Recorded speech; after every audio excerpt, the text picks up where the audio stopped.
Hello? All right, everybody, you fired up? The day before Super Tuesday, where is Hillary Clinton? In Virginia, the greatest state in the greatest nation on earth, the Commonwealth of Virginia. And what are we going to do tomorrow? I can't hear you. What are we going to do tomorrow? Every friend, neighbor, everybody you got, you drag them to the polls because Virginia is Clinton country.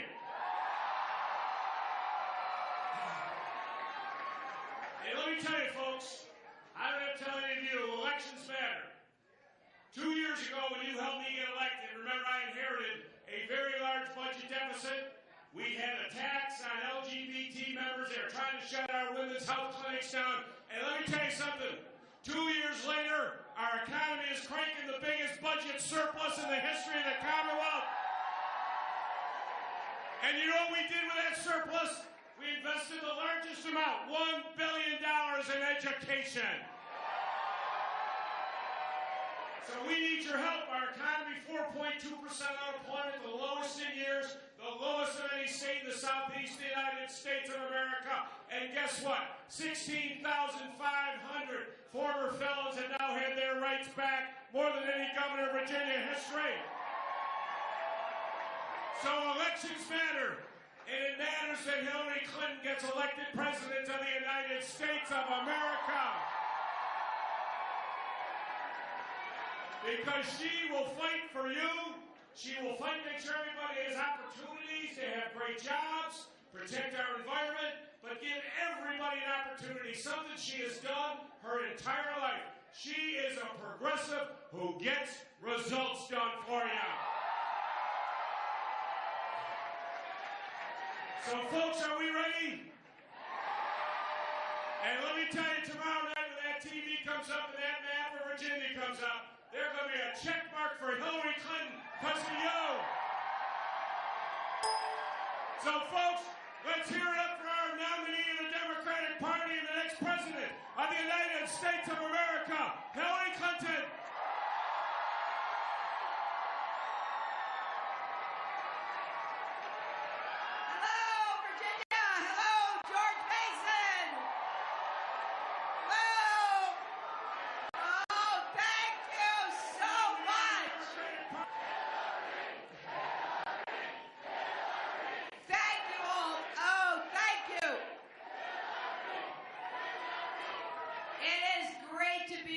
With all of you, I want to thank my dear friend, your governor, for not only that introduction, but the amazing job he's doing in leading Virginia, getting results, helping to build a strong future.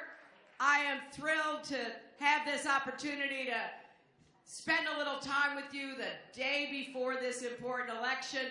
I know you've heard from Senator Kaine and Congressman Bobby Scott and Congressman Jerry Conley and former Congressman Jim Moran, who's here. We've had a great pre-program with people talking about what's at stake in this election. And I want to just underscore that. There could not be a bigger difference between what I believe we need to do to move our country forward and what the Republicans are promising to do, which would rip away the progress, send us backwards, deprive people of rights that they have obtained, and generally make it very difficult for us to have the kind of opportunity that I know America deserves and that we can achieve together. So here's what I want you to know. I'm running for president to break down every barrier that stands in the way of America fulfilling its potential. And I want to make it possible for every single American, particularly young Americans, to go as far as you can. You know, America never stopped being great. We've got to make America whole. We have to work with everybody, bring people together, quit being divided. I really regret the language that is being used by Republicans. Scapegoating people, finger pointing, blaming. That is not how we should behave toward one another. That is not how we want to be treated. And we're going to demonstrate, starting tomorrow on Super Tuesday, there's a different path that Americans want to take, and that we're going to do that. Because from my perspective, knocking down barriers means we get rid of all the challenges, whether they be economic, access to health care, access to quality education, the continuing barriers of systemic racism, prejudice, bigotry, all of that. Because that's what we are called to do as Americans, and I am proud of the progress we have made. I want us to have more good jobs. I really applaud Governor McAuliffe's record in helping to attract and create more job opportunities here in Virginia. We need to do that across the nation, and particularly, we need to target communities that have been left out and left behind. I am the only candidate running who has a plan to improve the economy in coal country, to help people who have been left out. We can do this by creating jobs and infrastructure, advanced manufacturing, clean renewable energy. Let's put Americans to work in jobs that can't be exported and that will build our communities and our country. And with respect to climate change, you know, the Republicans, when they're ever asked about it, they all say, well, I don't know, I'm not a scientist. There's a very easy answer to that. Go talk to a scientist, like somebody here at George Mason who can set you straight and give you the facts. You see, I actually have concluded that they don't believe that. They just are following orders from the Koch brothers, who have told them, do not ever say you believe in climate change. Well, I'll tell you what, not only do we know it's happening, we're going to tackle it together. And one of the ways is by building a new economy with clean, renewable energy jobs. I've set two big goals. Let's deploy 500 million more solar panels by the end of my first term, and enough clean energy to power every home by the end of my second term. Some nation is going to be the 21st century clean energy superpower. I think it's either going to be Germany, China, or us. I want it to be us. It can be us. Let's work to make that come true. We also have to do more for small business. I want young people to feel like they can start a small business, have that chance to grow something of their own, and we're going to do more to support minority and women-owned small businesses. And let's get around to raising the federal minimum wage, because right now it's a poverty wage, and people who work full-time should not still be in poverty. And don't you think it's finally time to guarantee equal pay for women's work? Now, everything I've just said, the Republicans don't agree with. And it's a real shame, because we know how to create jobs. Back in the 1990s, when my husband was president, we had 23 million new jobs. And incomes went up for everybody, not just people at the top. Everybody, middle-class families, working families, poor families. And we lifted more people out of poverty than at any time in recent history. And here's what I want you to know. During that time period, the median American family income went up 17%. And the median African-American family income went up 33%. There is nothing better than a good job to help people have the future that they want for themselves and their children. And it's absolutely essential that you pay attention and help other people understand. The Republicans want to sell the same snake oil. They want to go back to trickle-down economics. Hasn't worked, can't work, won't work, and here's how we know it. We went from the 1990s with all those jobs and rising incomes to a new Republican president who came in and went back to trickle-down economics, slashing taxes, getting the regulators to turn away from regulating Wall Street, no longer keeping an eye on the mortgage market, and you know what happened.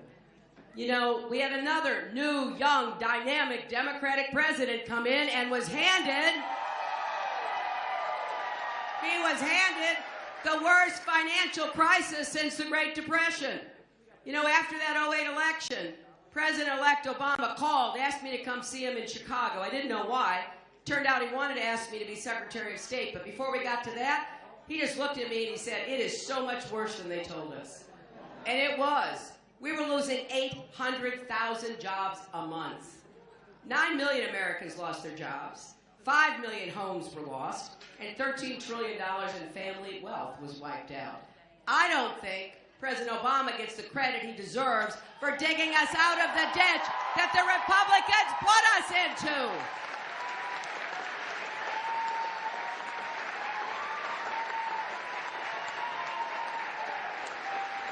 So we're going to have a great debate about the economy in the general election if I'm so fortunate enough to be the nominee, and I'm not going to let them forget.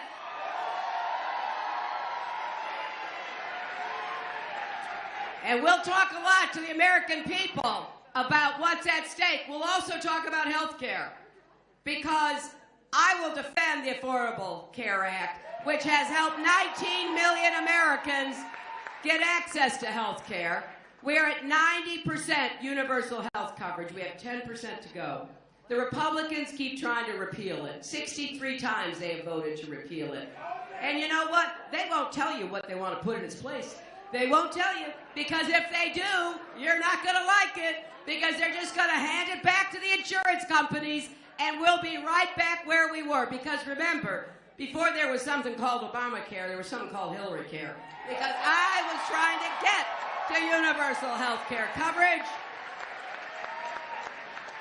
And you know, the insurance companies, the drug companies, they beat us that time. And I was just so disappointed, because I knew what was happening to so many American families who could not afford health insurance. You know what? It was so unfair. I'll tell you just one quick story. I was at the Children's Hospital in Cleveland. I was meeting with parents of really sick kids. Those kids had pre-existing conditions. They couldn't get health insurance. And the parents were telling me what an incredible burden. They were mortgaging houses. They were going into debt. They were taking bankruptcy to try to help their child, to save a life, to give them quality of life. And, you know, one man said, look, he said, I'm successful. I have a business. I provide health insurance to my employees and their families, and nobody will sell me any kind of policy. I said, what do they tell you? He said, well, I have 2 daughters with cystic fibrosis. So I sit down with them. I show them my financial statements. I show them the medical costs. I ask them for some help. He said, the last time I met with one of the companies, the rep looked at all of that, and then he said to me, you don't understand. We don't insure burning houses. So the father says to me with tears in his eyes, they called my little girls burning houses.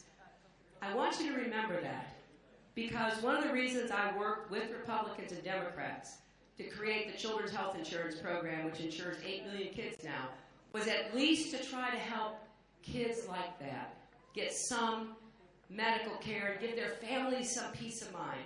That's why I was thrilled when the president passed and signed the Affordable Care Act. And I'm going to do everything I can to defend it against the Republicans, to improve it, to get the cost down, and to make it work better. And I'll tell you what, we're going to go after the drug companies that are increasing the cost of prescription drugs. We're also going to remove the barriers that stand in the way of education. Education for every child, regardless of your zip code. This is a fundamental unfairness that we still have to overcome in America. If you're from a poor community, you're likely not to have the resources you need for the kind of education you deserve. At some point, we have to acknowledge we are shortchanging millions of kids. Before they ever get to be 8, 10, 12 years old, they are behind. So let's do this. Let's have early childhood education so we get more kids ready to be successful. And then let's make college affordable again. I want you to be able to go to any public college or university debt-free. You won't have to borrow a penny to pay for tuition. And we're going to get the cost down.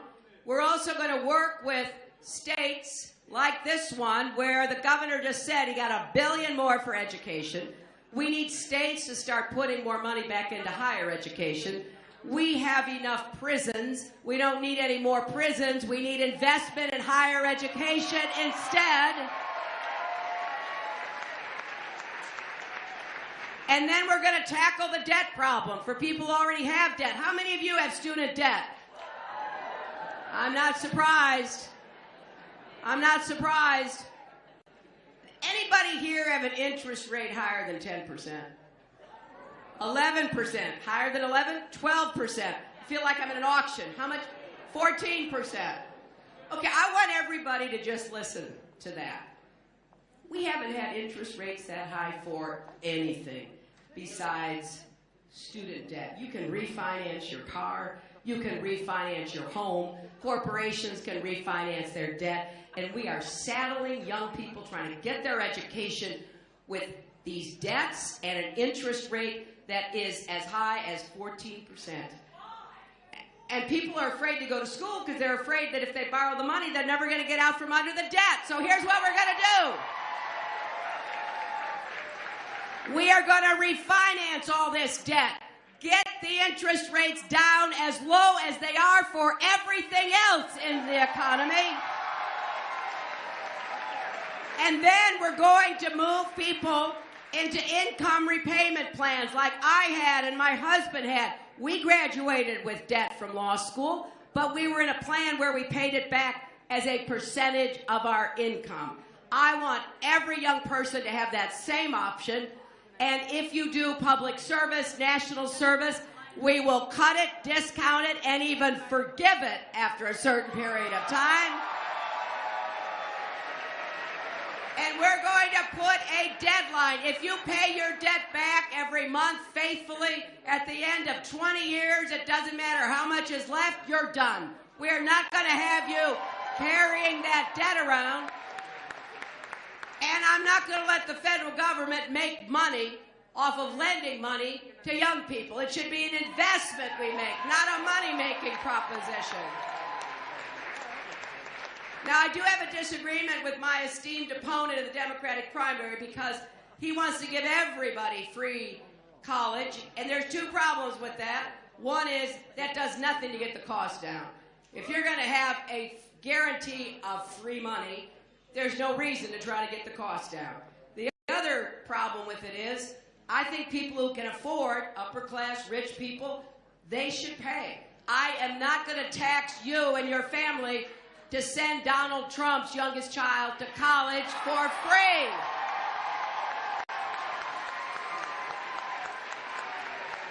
So we've got work to do. And there's more exciting opportunities to knock down barriers. But let's think for a minute about where we disagree with the Republicans on what they say about civil rights and voting rights and women's rights and gay rights and workers' rights. They seem to be against them all. So here's where I stand. I support a woman's right to make her own decisions about health care. I will defend Planned Parenthood against these partisan Republican attacks. I will defend marriage equality and work to end discrimination against the LGBT community. I will defend voting rights against all of the efforts to make it harder and harder for people to exercise their right to vote.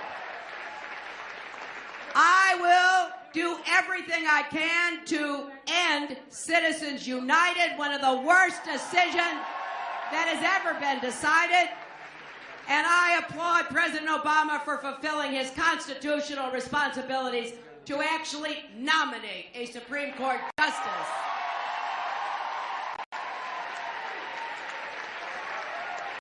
And now I think we have to demand that the Senate fulfill its constitutional responsibilities and act on that nomination. I'm going to continue to work for comprehensive immigration reform with a path to citizenship. I will defend Social Security against the Republican schemes to privatize it and turn the trust fund over to Wall Street, the worst idea ever. I will stand up for the simple proposition that the wealthy in this country need to pay their fair share in the tax system. And when a company or an individual pulls all the games and gimmicks in order to avoid paying their fair share, we're going to crack down on that. I'll give you a quick example. There's a company called Johnson Controls. It's based in Wisconsin. It makes auto parts. One of the problems President Obama faced in 2009 was the potential collapse of the auto industry. And the auto companies, the parts companies, they came to Washington, they asked for help. The Republicans said, let them die, take those millions of jobs, just let it go. The president and the Democrats said, no, we're going to see what we can do to help. So they gave them a bailout. It turned out to be a good deal for us. They paid it back even faster than expected. But here's what I want you to know. One of the companies asking for help and getting help was Johnson Controls. So you and I and everybody else in America, we kept that company alive. It turned the corner, became successful. What did they just announce last month? They announced that they're going to pretend to sell themselves to a smaller company in Europe. They're going to pretend to move their headquarters to Europe so that they can avoid paying taxes to the government and the people of the country that saved them. Now, in the tax law, that's called an inversion. I call it a perversion. And we are not going to let that continue. We're going right at it. We're going to make them pay a price for that kind of behavior because it's wrong. And it really does send a message that, hey, big companies, billionaires can do whatever they want. So we've got work to do to fix the tax code, to make it fair. But I will tell you this, I'm the only candidate in this race on either side who has said, I'm going to do what I can to raise your incomes. I will not raise middle-class taxes. That will not happen on my watch.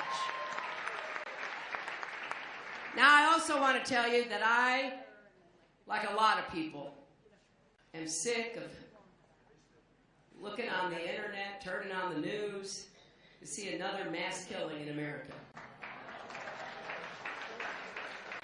On average, 90 people a day are killed by guns. That's 33,000 people a year.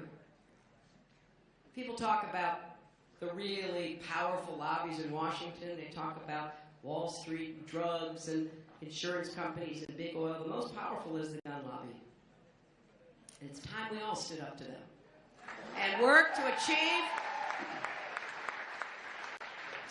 achieve common sense gun reform measures. We need comprehensive background checks. We need to close the gun show loophole and the online loophole. We need to close what's called the Charleston loophole. That's something that you may not know enabled the killer in Charleston to get the gun that he went to buy. Because, unfortunately, there is a loophole that says at the end of 3 days, whether or not they have the information, you get to buy the gun.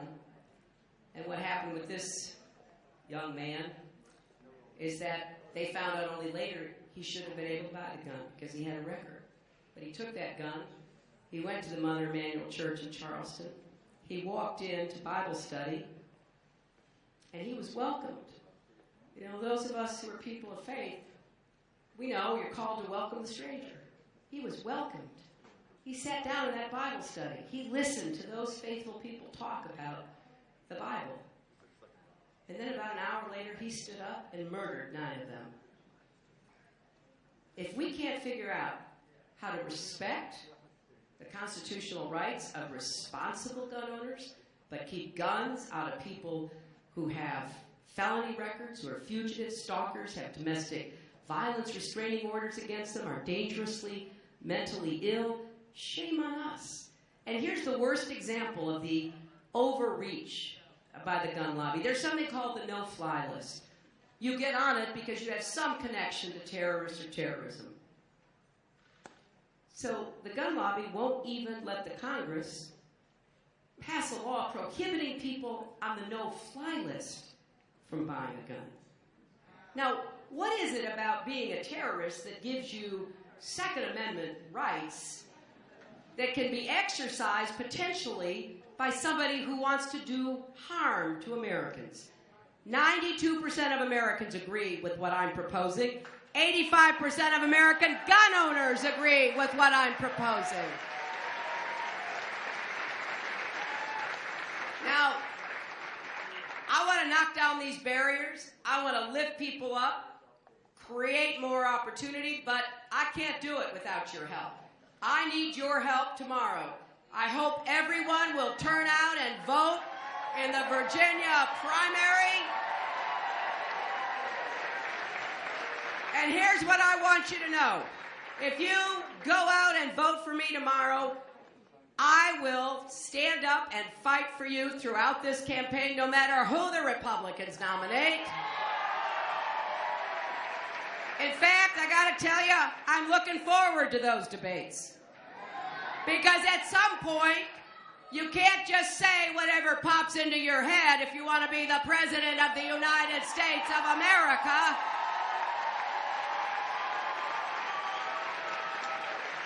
People around the world actually listen to what people running for president say. And you know, we have to defeat ISIS. I am proud of the United States military, and I'm proud of Virginia, which is the home to so many active duty members and veterans. And I know we've got to defeat the terrorist threat. I've laid out a plan to do that. But part of it requires building coalitions with Muslim nations. Because we've got to go after in an air coalition led by the U.S., ISIS, their infrastructure, their leadership from the air, but we've got to support the Arab and Kurdish fighters who are willing to take territory back physically. We've got to continue to support the Iraqi army. Now that we finally have a ceasefire in Syria, we've got to work to hold it, and while we have it, turn people's attention toward ISIS and the other terrorist groups. Now just imagine, I built the coalition that took on the sanctions to impose on Iran, put it together, including China and Russia. I know how hard it is to do. And I know we've got to do the same to defeat all of the terrorist groups from North Africa to South Asia. So when you've got somebody running for president who's insulting people, insulting their religion, I'll tell you, that makes a hard job even harder. And so we've got to pay attention to what is said, because everybody else in the world pays attention. And it has consequences in a campaign, and then most seriously in the White House. When you go to vote tomorrow, you'll be voting for a president and commander-in-chief, right? And we need somebody who has the experience and the temperament to deal with what's going on in the world. And I am grateful for the experience I've had, because I've been in that situation room. Decisions don't get there unless they need the president to decide them. Just like when we were trying to decide whether to base any action off of the intelligence about where bin Laden was. These are hard choices. So we need to be sure that we think hard about who can fulfill that essential part of the job. So here's what I'm asking you. If you will stand with me tomorrow, if you will stand with me during this campaign, and then if you will work with me to achieve this mission I have laid out of knocking down these barriers, of creating opportunities, of giving every single person in this country not just the feeling but the reality that we are all equal before the law. That's why we're going to fix the criminal justice system and the incarceration system. That we all have potential. That's why we're going to deal with jobs and health care and education. That we all have rights. That's why we're going to defend the rights that we have. If you will stand with me, I truly believe America's best years are still ahead of us. So let's go out and make that come true. Thank you all so very, very much.